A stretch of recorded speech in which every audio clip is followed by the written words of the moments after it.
আসসালামু আলাইকুম। আজ ক্লাস 9-এর অনলাইন ক্লাসে আমি তোমাদের আজ পরিপাকে উৎসেচকের ভূমিকা সম্পর্কে পড়াবো। পরিপাকে 3টে খাদ্য উপাদান অর্থাৎ কার্বোহাইড্রেট, প্রোটিন, ফ্যাট পরিপাকে উৎসেচক কী ভূমিকা পালন করে সে সম্পর্কে পড়াবো। আগের ভিডিওতে আমরা পরিপাক গ্রন্থি সম্পর্কে পড়িয়েছি এবং তার আগে এতে পুরো পৌষ্টিক নালী, পৌষ্টিক গ্রন্থি এগুলো সম্পর্কে পড়ানো হয়েছে। আজ আমরা ওই পরিপাকে, ওই পৌষ্টিক নালীতে যে উৎসেচকগুলো আছে তারা কী ভূমিকা পালন করে, খাদ্যকে কীভাবে কিসে পরিণত করে, কীভাবে খাদ্যকে সরল অংশে পরিণত করে সে সম্পর্কে আমরা আলোচনা করব। পৌষ্টিক নালী আমরা জানি আমাদের খাদ্য উপাদানগুলোর মধ্যে শক্তি উৎপাদন খাদ্য বা দেহ পরিপোষক খাদ্য হচ্ছে 3টে, একটা কার্বোহাইড্রেট, একটা প্রোটিন আর একটা হচ্ছে স্নেহ পদার্থ বা ফ্যাট। এই 3 ধরনের খাদ্য কিন্তু কী হয়, পাচিত হয়, পাচনের পরে সেটা পাচনের পরে হজম হয়, হজম হওয়ার পর সে তার প্রয়োজনীয় অংশগুলো আতিকৃত হয়ে কী হয় না শক্তি উৎপন্ন হয়। ঠিক আছে, বাকি 3টে খাদ্য অর্থাৎ ভিটামিন, খনিজ লবণ, জল এগুলো কিন্তু পাচন হয় না, এগুলো সরাসরি আমাদের ব্লাডের সঙ্গে মিশে যায়, ওই জন্য এটাকে দেহ সংরক্ষককারী খাদ্য বলে। তো এরও পরিপাক হয়, তাই এই 3টে খাদ্যেই কিন্তু পরিপাক হয়। তো এই পরিপাকে এদের উৎসেচকের ভূমিকা সম্পর্কে আজ জানব। তো প্রথমে আমরা জানবো অ্যামাইলোলাইটিক উৎসেচক বা শর্করা অর্থাৎ কার্বোহাইড্রেট পরিপাককারী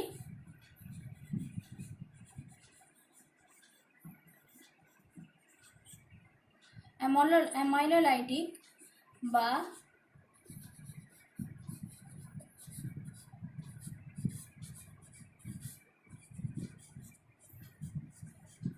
শর্করা বিশ্লিষ্টকারী উৎসেচক।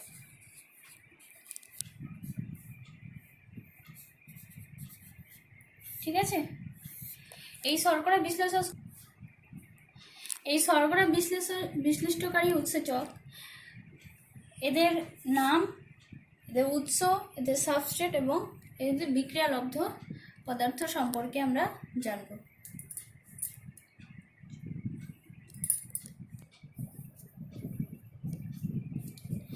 তো এইগুলো হচ্ছে শর্করা পরিপাককারী উৎসেচক: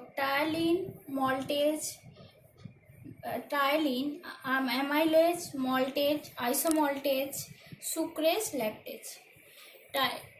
এইটা প্রথমে আমরা জানবো টায়ালিনের উৎস, সাবস্ট্রেট এবং বিক্রিয়া সম্পর্কে।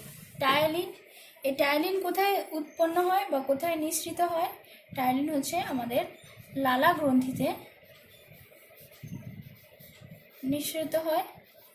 ঠিক আছে, এর সাবস্ট্রেট অর্থাৎ কোন পদার্থের সাথে বিক্রিয়া করে বা কোন খাদ্যের সাথে বিক্রিয়া করে, এ হচ্ছে সেদ্ধ শ্বেতসার।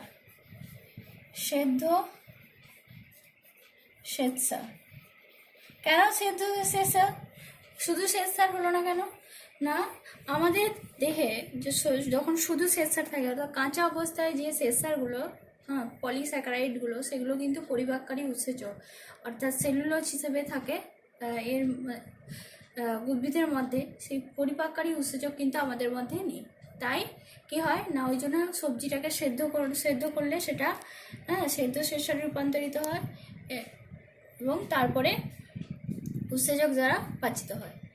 তো এই টায়ালিন লালা গ্রন্থিতে নিঃসৃত হচ্ছে, কার উপর কাজ করছে? সেদ্ধ শ্বেতসার। এ কী করছে না, সেদ্ধ শ্বেতসারের সাথে বিক্রিয়া করে কি উৎপন্ন করছে না, টায়ালিন সেদ্ধ শ্বেতসারের সাথে বিক্রিয়া করে সেদ্ধ শ্বেতসারকে কিসে পরিণত করছে না, মল্টোজে পরিণত করছে।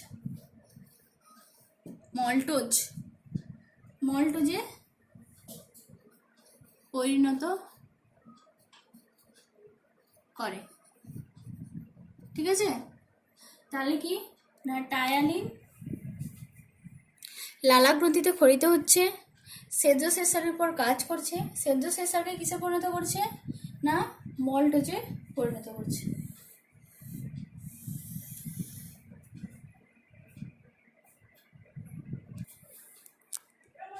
প্রাণালী লালা গ্রন্থিতে নিঃসৃত হচ্ছে, সেদ্ধশেষারে মুখ্য এবারে সেদ্ধশেষার উপর কাজ করে সেদ্ধশেষাকে কিসে পরিণত করছে, না মল্টোজে পরিণত করছে।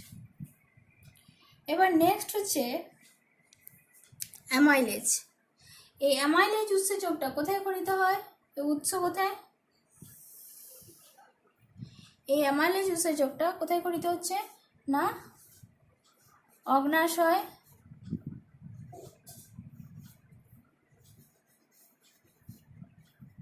ও আন্তরিক গ্রন্থিতে।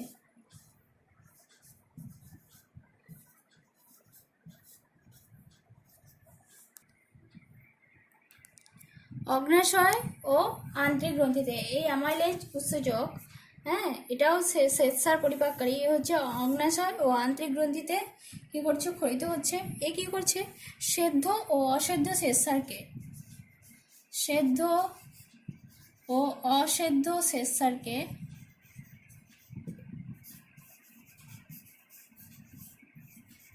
এই অ্যামাইলেজ উৎসেচক সেদ্ধ ও অসেদ্ধ শ্বেতসারকে কিসে পরিণত করছে, মল্টোজ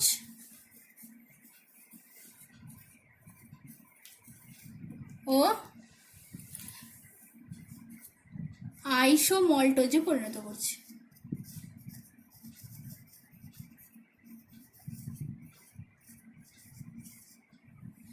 মল্টোজ ও আইসোমল্টোজে পরিণত করছে। নেক্সট আছে মল্টেজ। মল্টেজ উৎসেচক, এই মল্টেজ উৎসেচক কোথায় ক্ষরিত হয়, এই মল্টেজ উৎসেচক আন্তরিক গ্রন্থি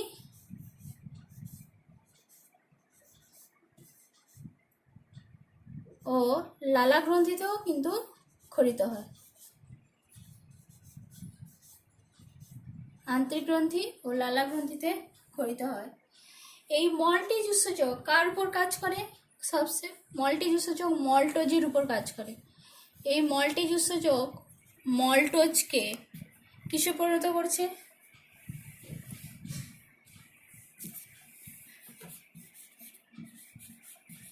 গ্লুকোজে পরিণত করছে। গ্লুকোজ প্লাস গ্লুকোজে পরিণত করছে। ঠিক আছে, তাহলে মল্টেজ উৎসেচক কোথায় ক্ষরিত হচ্ছে, আন্তরিক গ্রন্থি এবং লালা গ্রন্থিতে ক্ষরিত হচ্ছে। এ কি করছে না মল্টেজ উৎসেচক মল্টোজকে গ্লুকোজে পরিণত করছে।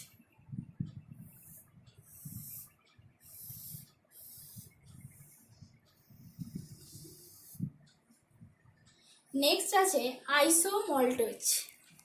আইসোমল্টেজ উৎসেচক, আইসোমল্টেজ উৎসেচক কোথায় ক্ষরিত হয়, না আইসোমল্টেজ উৎসেচক আন্তরিক গ্রন্থিতে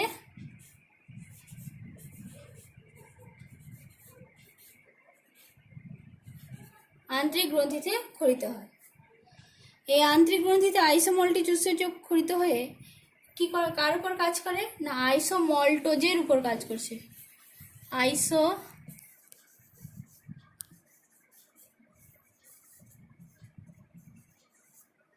আইসোমল্টোজের উপর কাজ করে কিসে পরিণত করছে, না আইসোমল্টোজকে গ্লুকোজে পরিণত করছে।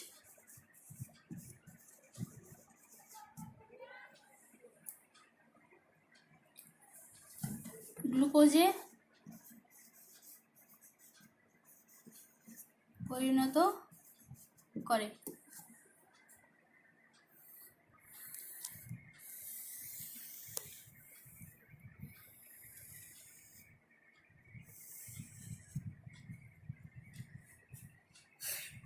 নেক্সট আরেকটা উৎসেচক আছে, সেটা হচ্ছে সুক্রেজ। এই সুক্রেজ উৎসেচক কি করে, সুক্রেজ উৎসেচক কোথা থেকে ক্ষরিত হয়, না সুক্রেজ উৎসেচকও কিন্তু আন্তরিক গ্রন্থি থেকে ক্ষরিত হয়। আন্তরিক গ্রন্থি থেকে ক্ষরিত হয়ে কার উপর কাজ করছে, না সুক্রোজের উপর কাজ করছে। সুক্রোজের উপর কাজ করে কিসে পরিণত করছে, সুক্রোজকে গ্লুকোজ প্লাস ফ্রুক্টোজে পরিণত করে। তাহলে সুক্রেজ উৎসেচক সুক্রোজকে, সুক্রেজ উৎসেচক কোথায় ক্ষরিত হচ্ছে? আন্ত্রিক গ্রন্থিতে ক্ষরিত হচ্ছে। সে কার উপর কাজ করছে? না সুক্রোজের উপর কাজ করছে। সুক্রোজকে কি করছে? না গ্লুকোজ প্লাস ফ্রুক্টোজে পরিণত করছে। নেক্সট আছে ল্যাকটেজ, ল্যাকটেজ উৎসেচক। ল্যাকটেজ উৎসেচকও কোথায় ক্ষরিত হচ্ছে? না ল্যাকটেজও কিন্তু আন্ত্রিক গ্রন্থিতে ক্ষরিত হচ্ছে। এই ল্যাকটেজ কার উপর কাজ করে? না ল্যাকটোজ শর্করার উপর কাজ করছে। ল্যাকটোজ আমাদের দুগ্ধ শর্করা হচ্ছে ল্যাকটোজ, সে ল্যাকটোজ শর্করার উপর কাজ করে। এই ল্যাকটোজকে ল্যাকটেজ উৎসেচক কিসে পরিণত করে? ল্যাকটোজকে ল্যাকটেজ উৎসেচক গ্লুকোজ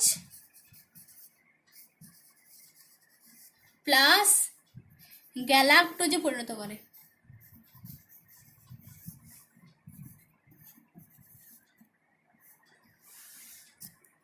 গ্লুকোজ প্লাস গ্যালাক্টোজে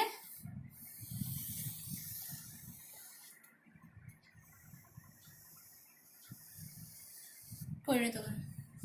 তাহলে এই যে পুরো ছকটা, এই পুরো ছকটা হচ্ছে, এটা হচ্ছে কার্বোহাইড্রেট অর্থাৎ অ্যামাইলোলাইটিক উৎসেচকের ভূমিকা। খাদ্য কার্বোহাইড্রেট পরিপাকে অ্যামাইলোলাইটিক উৎসেচকের ভূমিকা। তাহলে অ্যামাইলোলাইটিক উৎসেচকগুলো কি কি? Ptyalin, amylase, maltase, isomaltase, sucrase আর ল্যাকটেজ। টায়ালিন কোথায় থাকে? আমাদের লালা গ্রন্থিতে কি কি উৎসেচক থাকে? না লালা গ্রন্থিতে থাকে টায়ালিন আর মল্টেজ। বাকিগুলো বেশিরভাগ উৎসেচক কোথায় থাকছে? কার্বোহাইড্রেট পরিপাককারী উৎসেচক বেশিরভাগ উৎসেচক হচ্ছে আন্তরিক গ্রন্থিতে থাকে। আর অগ্নাশয়ে কি থাকে? না অগ্নাশয়ে থাকে অ্যামাইলেজ উৎসেচক। এরা কি করছে? না এরা আবার বলে দিই, টায়ালিন উৎসেচক, টায়ালিন সেদ্ধ শ্বেতসারকে মল্টোজে পরিণত করে। হ্যাঁ, তারপরে অ্যামাইলেজ অর্থাৎ যেটা অগ্নাশয়ে আন্তরিক গ্রন্থিতে ক্ষরিত হচ্ছে, অ্যামাইলেজ উৎসেচক সেদ্ধ ও অসেদ্ধ শ্বেতসারকে মল্টোজ ও আইসোমল্টোজে পরিণত করছে। তারপরে মল্টেজ উৎসেচক সে কার উপর কাজ করছে? মল্টোজের উপর কাজ করছে। মল্টেজ সমস্ত উৎসেচকের শেষে এজ, শুধুমাত্র টাইলিন দু একটা উৎসেচক বাদ দিয়ে সমস্ত উৎসেচকের শেষে এজ যোগ হয়। দেখো এই মল্টেজ উৎসেচক মল্টোজকে গ্লুকোজ প্লাস গ্লুকোজে পরিণত করছে। তারপরে হচ্ছে আইসোমল্টেজ, আইসোমল্টেজ উৎসেচক কি করছে? আইসোমল্টোজকে গ্লুকোজে পরিণত করছে। তারপরে হচ্ছে সুক্রেজ উৎসেচক, যে কোন শর্করার উপর কাজ করছে? না সুক্রোজের উপর কাজ করছে। হ্যাঁ, সেই সুক্রোজকে কিসে পরিণত করছে? গ্লুকোজ আর ফ্রুক্টোজে পরিণত করছে। তারপরে ল্যাকটেজ উৎসেচক, যেটা দুগ্ধ পরিপাককারী, দুগ্ধ শর্করা পরিপাককারী উৎসেচক, সেটা হচ্ছে ল্যাকটেজ উৎসেচক। সে কার উপর কাজ করছে? না দুগ্ধ শর্করা ল্যাকটোজের উপর কাজ করছে। সে কিসে পরিণত করছে? দুগ্ধ শর্করাকে গ্লুকোজ প্লাস গ্যালাক্টোজে পরিণত করছে। ঠিক আছে, তোমাদের যদি আসে এমনি যদি কোয়েশ্চেন আসে যে কার্বোহাইড্রেট পরিপাকে উৎসেচকের ভূমিকা লেখো, তোমরা অবশ্যই এই ছকটা লিখে দেবে। ছক লিখলেই কিন্তু পুরো নাম্বার পাওয়া যাবে। এই ছকের ভেতরেই সব কিছু আছে, তোমাকে আবার ওই এর বর্ণনা করে লিখতে হবে না, এরকম ছকের সাহায্যে লিখবে। এই ছকের ভেতরে সব কিছু লেখা আছে। এবার আমরা নেক্সট প্রোটিন পরিপাককারী উৎসেচক সম্পর্কে জানবো। এরপর আমরা প্রোটিন পরিপাককারী উৎসেচক, যাকে আমরা বলি প্রোটিওলাইটিক উৎসেচক বা প্রোটিন বিশ্লিষ্টকারী উৎসেচক সম্পর্কে জানবো। যে আমাদের দেহে যে প্রোটিন বিশ্লিষ্টকারী উৎসেচক কার কার উপর কাজ করে এবং কোথা থেকে নিঃসৃত হয় এবং কোন পদার্থের উপর কাজ করে, কিসে পরিণত করে, তার বিক্রিয়ালব্ধ পদার্থ কি, হ্যাঁ সেটা সম্পর্কে জানবো। অর্থাৎ পরিপাকে প্রোটিন উৎসেচকের, প্রোটিন পরিপাককারী উৎসেচকের ভূমিকা। প্রোটিন পরিপাককারী উৎসেচকগুলো কি কি? পেপসিন, রেনিন, ট্রিপসিন আর ক্রাইমোট্রিপসিন। এই পেপসিন, রেনিন, ট্রিপসিন, ক্রাইমোট্রিপসিন কোথায় ক্ষরিত হয়, কার উপর কাজ করে এবং এর বিক্রিয়ালব্ধ পদার্থ কি? প্রথমে আমরা জানবো পেপসিন সম্পর্কে। পেপসিন কোথা থেকে ক্ষরিত হয়?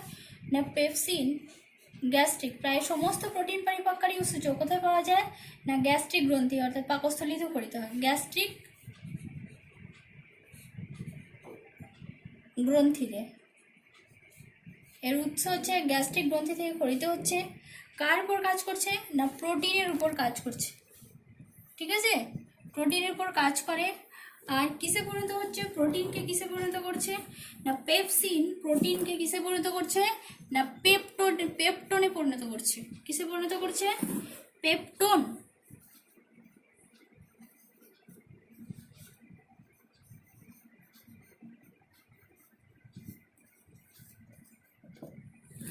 তাহলে পেপসিন গ্যাস্ট্রিক গ্রন্থিতে ক্ষরিত হচ্ছে আর প্রোটিনের উপর কাজ করছে, প্রোটিনকে কিসে পরিণত করছে, পেপটনে পরিণত করছে।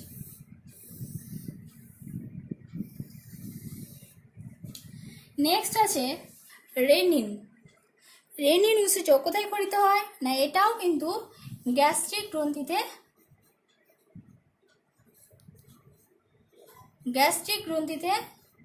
ক্ষরিত হয়। গ্যাস্ট্রিক গ্রন্থিতে ক্ষরিত হয়। রেনিন একটা হচ্ছে দুগ্ধ প্রোটিন পরিপাককারী উৎসেচক।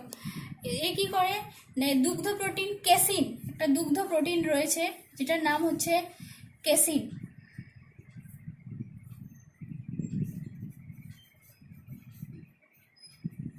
যেটার নাম হচ্ছে কি কেসিন। এই কেসিনের উপর কাজ করে কেসিনকে কিসে পরিণত করছে না কেসিনকে প্যারাকেসিনে পরিণত করছে। কিসে পরিণত করছে না কেসিনকে প্যারাকেসিনে পরিণত করে। ঠিক আছে, তাহলে রেনিন উৎসেচক গ্যাস্ট্রিক গ্রন্থিতে ক্ষরিত হচ্ছে, সে দুগ্ধ প্রোটিন কেসিনকে কিসে পরিণত করছে, প্যারাকেসিনে পরিণত করছে।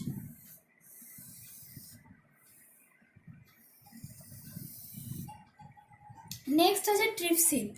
এই ট্রিপসিন কোথায় ক্ষরিত হচ্ছে না ট্রিপসিন হচ্ছে অগ্নাশয় গ্রন্থি থেকে ক্ষরিত হচ্ছে। এই অগ্নাশয় গ্রন্থি থেকে ক্ষরিত হয়ে সে কি করছে, ট্রিপসিন প্রোটিনের উপর কাজ করছে।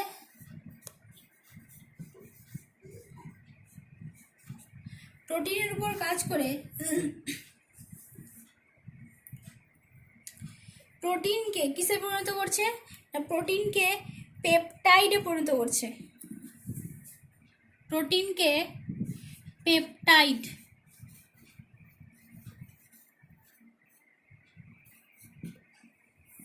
পেপটাইডে পরিণত করে।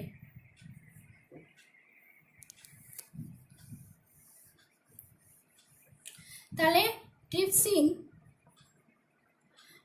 কোথায় ক্ষরিত হচ্ছে, অগ্নাশয় গ্রন্থিতে ক্ষরিত হচ্ছে। সে কি করছে, প্রোটিনকে কিসে পরিণত করছে, পেপটাইডে পরিণত করছে। আর একটা উৎসেচক রয়েছে প্রোটিন পরিপাককারী, সেটা হচ্ছে ইরিপসিন।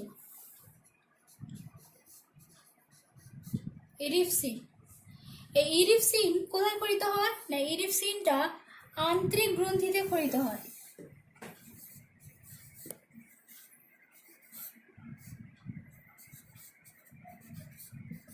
আন্ত্রিক গ্রন্থিতে ক্ষরিত হচ্ছে। এই আন্ত্রিক গ্রন্থিতে ক্ষরিত হয়ে কার উপর কাজ করছে না এই পেপটাইড বা লোয়ার পেপটাইড ও লোয়ার পেপটাইডে পরিণত করছে। পেপটাইড বা লোয়ার পেপটাইড।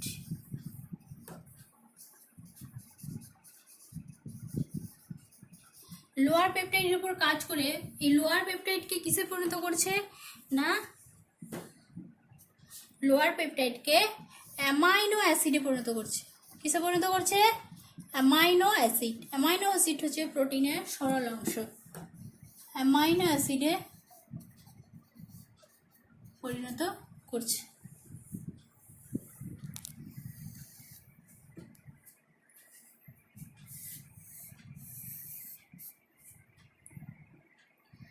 নেক্সট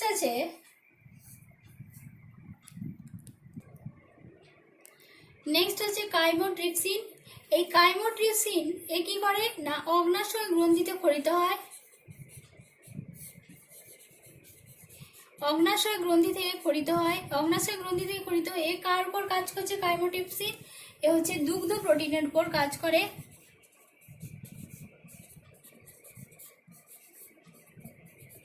এই দুগ্ধ প্রোটিনের উপর কাজ করে দুগ্ধ প্রোটিনকে কিসে পরিণত করছে, দুগ্ধ প্রোটিনের উপর কাজ করে দুগ্ধ প্রোটিনকে কিসে পরিণত করছে না পেপটাইডে পরিণত করছে।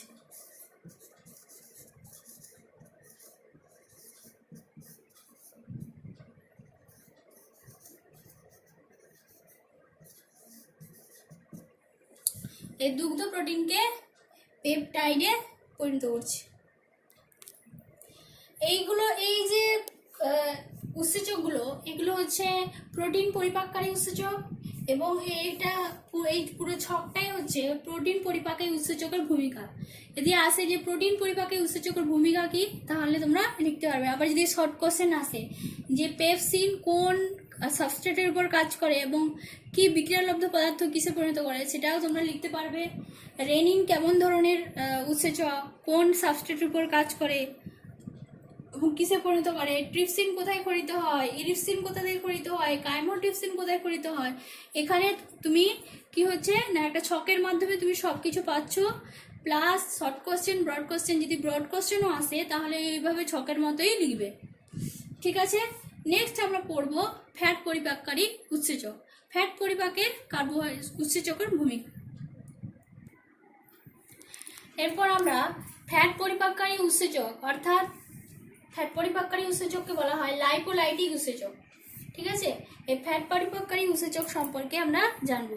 ফ্যাট পরিপাককারী একটাই উৎসেচক, যেটাকে লাইপেজ উৎসেচক বলে। এই লাইপেজ উৎসেচক যখন আলাদা আলাদা জায়গায় অবস্থান করে, তো সেই উৎসেচককে সেই হিসেবে নাম দেওয়া হয়। যদি পাকস্থলীতে থাকে তাহলে তাকে বলা হয় গ্যাস্ট্রিক লাইপেজ, যদি অগ্নাশয়ে থাকে তাকে বলা হয় প্যানক্রিয়েটিক লাইপেজ, আর যদি আন্ত্রিক বা ইন্টেস্টাইনে থাকে তখন তাকে বলা হয় কি ইন্টেস্টিনাল লাইপেজ।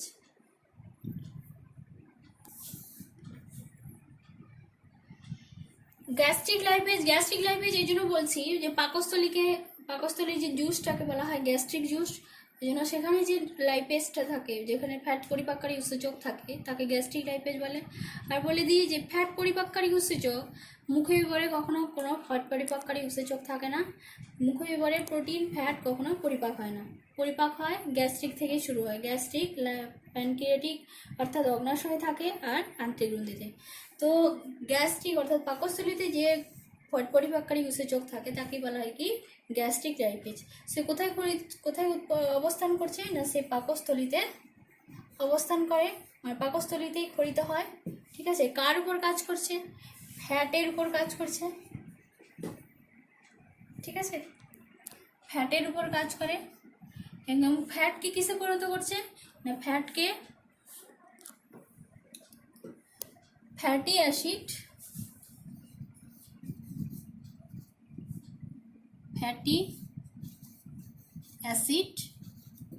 ও গ্লিসারলে পরিণত করছে।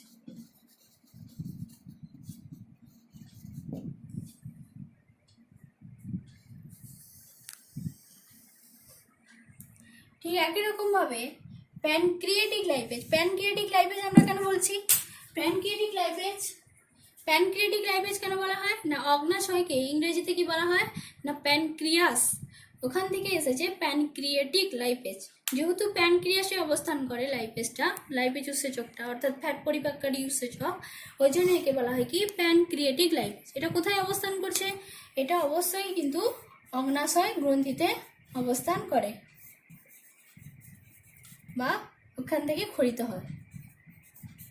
এ কার উপর কাজ করছে, ও ফ্যাট বা স্নেহ পদার্থের উপর কাজ করে। কি করে, ফ্যাট বা স্নেহ পদার্থকে ফ্যাটি অ্যাসিড ও গ্লিসারলে পরিণত করে। তারপরে আছে ইন্টেস্টিনাল লাইপেজ। ইন্টেস্টাইন আমরা কাকে বলছি না, আমাদের অন্ত্রকে, আমরা ক্ষুদ্রান্তকে অন্ত্র বলি, সেই অন্ত্রকে বলা হয় কি ইন্টেস্টাইন। সেই ইন্টেস্টাইনে যে ফ্যাট পরিপাককারী উৎসেচক থাকে, লাইপেজ উৎসেচক, একটাই উৎসেচক লাইপেজ উৎসেচক, সেই ফ্যাট পরিপাককারী লাইপেজ উৎসেচককে বলা হয় কি ইন্টেস্টিনাল লাইপেজ। সেই ইন্টেস্টিনাল লাইপেজ কোথায় অবস্থান করছে না আন্ত্রিক গ্রন্থিতে।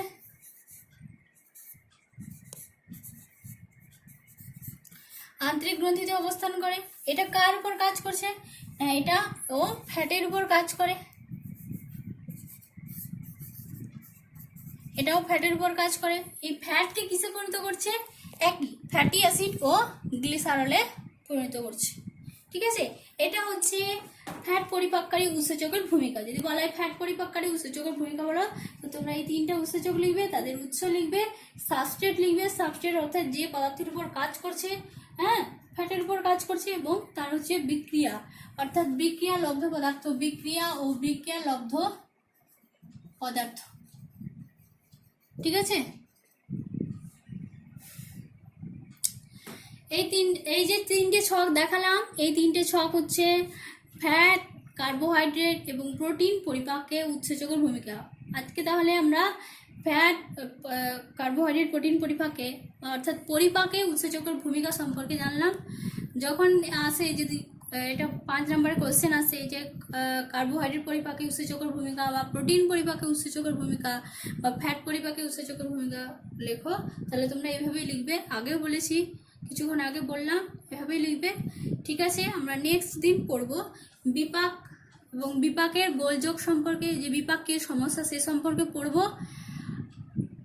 ক্লাস আজকে পরিপাকের উৎসেচকের ভূমিকা পড়ালাম। যদি কারো অসুবিধা হয় অবশ্যই আমাকে আমার ইনবক্সে মেসেজ করবে, যদি না পাও অবশ্যই ফোন করবে, যে কোনো সময় ফোন করলে পাবে। আর ভালো করে ভিডিওটা দেখবে। ঠিক আছে।